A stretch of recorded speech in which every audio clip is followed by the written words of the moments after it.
I got married 19 years ago to a wonderful woman, and it's really funny when you get married. You're just in love.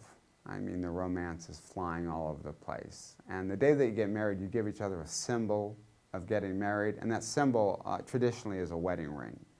And you get married, you give each other rings, and then you hit life. And life comes at you pretty hard and fast. You're off getting a career, kids come along, life gets really, really busy. And sometimes that romance is there all the time. And other times, quite frankly, we have teenagers, it's not always there. But you know what's always there is the wedding ring. And sometimes when the romance isn't necessarily firing on all pistons, you look at the wedding ring and it reminds you, oh yeah, we do love each other. We are committed to each other for life. I think the same thing is true in Christianity. Are there times when I don't particularly feel loved by God and God isn't particularly close?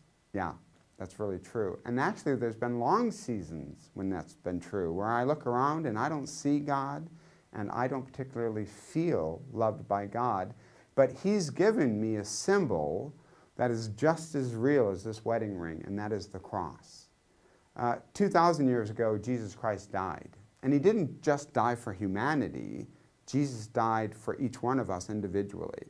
In Romans chapter 8, verses 31 and 32, the Apostle Paul says, "What will you say to God when you learn that He gave the most important thing for you?" And that most important thing isn't your grade point.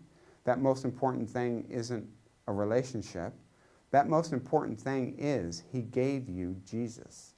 One theologian said this, "What do you do with a God who would rather die than be without you?" So there are times God feels distant. There are times that I don't feel loved by God, but those are the times I look at the cross and I realize 2,000 years ago, Jesus loved me enough to die a horrible death. Loved me enough to do that. And when I look at the cross, I get the same kind of emotions I do when I look at my wedding ring. And I remember the commitment Jesus made to me, the sacrifice He made for me, and it really does communicate to me, both intellectually and emotionally, that Jesus does love me, regardless of my emotions always kick in.